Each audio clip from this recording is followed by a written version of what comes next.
So I have to admit, I've seen my fair share of isekai and even shows isekai or even fantasy element-esque, where the goddess tags along with the main adventurer, but I think this might be the first time I've ever seen the goddess technically trapped, seemingly like inside the main character's head, and the real visual representation we get of her is that of a status menu, and the fact that they made said menu blush because apparently the main character Kelvin, before he lost his memories, was in love with the goddess of reincarnation, and when she tells these stories, she ends up blushing, and you see a menu blush, which might be the first time I've ever seen that in anime. I mean, eventually they're setting up that he'll be strong enough to summon her and she'll have a physical body, but I imagine that's going to take a long time, given the fact that it feels like she's probably level 10,000 because she is a goddess after all, and the fact that he can see and examine stats that are up to 100 levels past where he is, and he can't read her stats, says to me she's pretty damn powerful. This is one of those shows I kind of went in not really expecting all too much, but was hoping to have a good time, and pretty quickly I was having a fun time.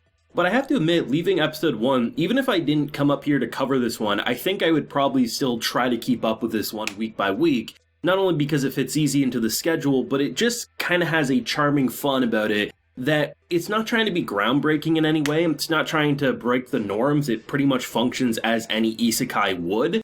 But I was happy to see that the main character wasn't like an edgelord or wasn't as dark as I thought he was going to be. Maybe it's the name, maybe it's the poster image, but it just gave me the impression that this black summoner was going to have a lot more of a mature attitude, like maybe super serious, not too cracking up of the jokes. But no, he's a pretty charming character, all things considered, and they're setting up an interesting enough party with him from the slime that he ends up taming. It's wild to think that in a single season we have 2 summoner slime isekai series, and both of which I think are worth watching. But the idea of like Clotho, who is the slime he summons, or at the very least tames, and the fact that his magic abilities allow it to like gain like 100 extra stat points because he's an S-rank summoner. The fact that they're setting up this one slave who probably is going to be purchased or outright saved by him, most likely will be another one, and just the individual like guild people that he talked with or the intaker. It just has a very fun vibe to it without really overstepping into being something extraordinary or downright generic. I mean, it's pretty easy to tell when a show is doing something so remarkably different that you're like, holy shit, I've never seen this before. It's breaking away from the norms and the trends. This doesn't do that. So typically what I find with shows like these is they're not that fun to watch, or at the very least they're not that fun to follow, because usually the production value is not the greatest, and also it's just not charming enough to be fun. And that's why I love comedy series, because you can have the most boring of premise, and if the jokes land well enough, it's easy to come back 7 days later to watch the next episode. And this is one of those like funny shows without trying to necessarily tell you jokes. Most of the humor comes across from character reactions and just the overall like, okay, for him it's probably not a laughing matter, but seeing how he's responding to so many things, like the fact that he's learning that this is all happening in this way because of the way he built his character, he lost his memories, apparently I'm in love with this goddess who I can't see and all I can see is a talking menu that's blushing in front of me. It's pretty humorous, and I like the fact that they took their time with the initial, okay, he's clearly going to be overpowered. The fact that in the episode they say the best summoners in this world are ranked B, maybe C at best, and when they summon something, the stat boost is like 10 to 20 points, where as we saw with his slime, it got a 100-point stat boost. So he has to basically be presented as a green mage, otherwise countries are gonna come looking for him, and obviously he wants that quiet adventure of life. If something like Skeleton Knight showed me anything, is that any character who says he wants a very quiet life is going to get the exact opposite, but it'll be fun to see. I like the fact that they took their time because he's powerful enough with his magic that he would probably one-shot a slime, so he has to go more physical, so when it's now beaten down to a couple of health points left, he can then end up controlling him. I like the fact that it almost felt like a Pokemon battle in a way, right? You know, you had those like almost turn-based thing. The slime attacks, he attacks, the slime attack, he attacks. They were dodging left and right, and it felt like, you know, the initial Pokemon Gecko. The generic Pokemon flying bird that is very weak, but when you're first starting out, it takes like 5 to 8 moves sometimes to fully beat it down because all you have is a tackle, and for him he had a wooden stick, and that's basically what it was. But it's actually fun to see how it was a pretty well animated show,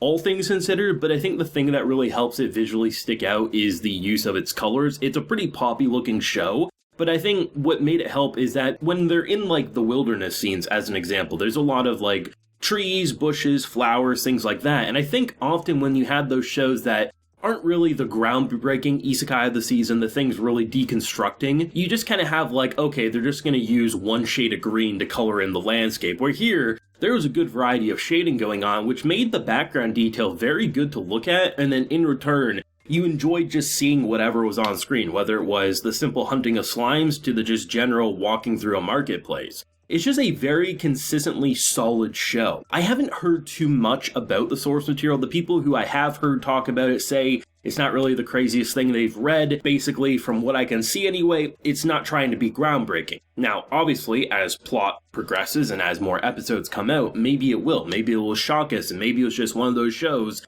that maybe just didn't have a big enough following to warrant the hype before the season started, but will shock us all. But I'm one of those people that it doesn't have to be groundbreaking to be worth the watch. I mean, obviously, I would not sacrifice this show in order to watch, if I had to pick between this and Spy Family in a season. I wouldn't pick this over a Spy Family. But I think if people can fit it into their schedule, it's not a boring show by any means. It's fun, it has its charm. And I think the more I watch Isekai, the more I realize I like the fun characters more than I like the serious. I think the serious work when it's in a very good author's hands who can write a compelling story, a depressing world, just an atmospheric landscape. But a show like this, I think, is far more fun when you don't have a super ridiculous or outright stupid character, but not overly serious to the point that they become an edgelord, but more so feels pretty grounded for a dude who lost his memories and has now realized that he's now apparently in love with the goddess, and he has a whole bunch of new things he needs to discover about this world and where it goes. I also really like the fact that throughout the episode, not once, not twice, I think it was 3 times, maybe 4, but I think it was 3 because it was for him,